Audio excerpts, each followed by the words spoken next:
प्रसन्न थे।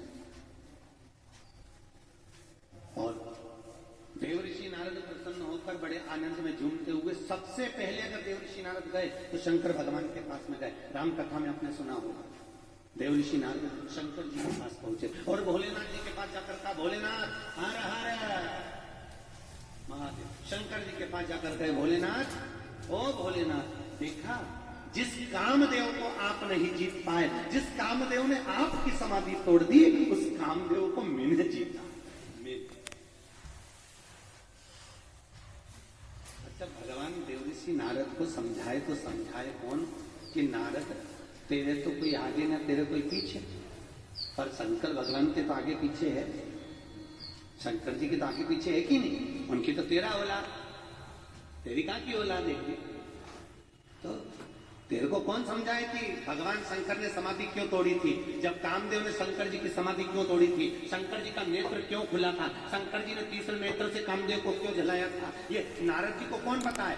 तो भगवान को समझना बहुत कठिन है। कल की कथा में था, शंकर जी को जानना बहुत कठिन है। आखिर कामदेव को देखकर शंकर जी ने नेत्र क्यों खोला? उसका एक कारण था कि सती के पति थे शंकर और रति के पति थे कामदेव।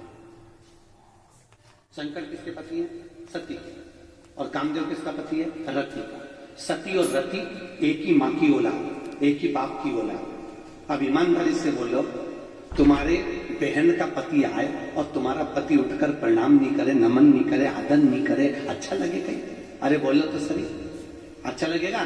कल से शंकर जी ने सोचा मेरी साली का पति आया है, मेरा साधु भाई आया है, और अगर मैं उठ के प्रणाम नहीं करूंगा तो घर जाऊंगा तो सती मारा प्राण खाएगी, कहेगी कि मेरा पति, मेरे बहन का पति आया, तुमने आदर क्यों नहीं करा? तो शंकर भगवान तो रिश्तेदारी निभाना जाने, इसलिए कामदेव जब आया तो शंकर भगवान तीसरा नेत्र खोल लिए, अपनी समाधि को तोड़ दिए। पर देवऋषि नारद ये समझ नहीं पाए। देवऋषि नारद तो सोचे कि ये समाधि भगवान कामदेव ने तोड़ी, पर शंकर जी ने अपनी समाधि इसलिए तोड़ी क्योंकि मेरा रिश्तेदार आया, मेरा नातेदार आया, मेरा कुटुंब वाला आया, मेरा परिवार वाला आया, और परिवार वाले का आदर नहीं करूंगा तो किसका करूंगा? बस यही शिव कथा कहती है, यही शिव कथा।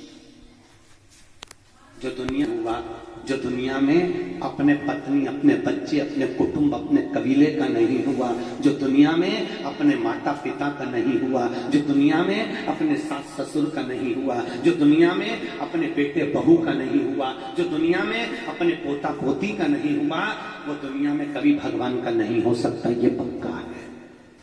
वो दुनिया में कभी भगवान का नहीं होगा। मेरा माताओं से निवेदन है, आप अगर आपकी बहू की नहीं हुई, आप अगर आपके पोता पोती की नहीं हुई, और बहुओं से निवेदन है अगर आपकी सास की नहीं हुई, आप आपके पति की नहीं हुई, आप आपके कुटुंब की नहीं हुई, भाई अगर भाई का नहीं हुआ, रिश्तेदारी का नहीं हुआ, तो वो कभी भगवान का नहीं हो सकता। तुम शंकर जी को रोज पानी चढ़ाओ, तुम शंकर जी के रोज रिझाओ, और निवेदन है तुम शंकर के कितनी भी धूप बत्ती अगरबत्ती लगाओ, पर अगर आप अपनी पत्नी के, आप अपने बच्चों के, आप अपने कुटुंब के, आप अपने कबीले के नहीं हुए, तो शंकर को जिंदगी भर कभी प्रसन्न नहीं कर सकते, ये याद रखना। क्योंकि घर में अगर कोई रूठा बैठा रहे और तुम शंकर जी को जल चढ़ाते रहो तो शिव प्रसन्न नहीं हो सकता भाई। शंकर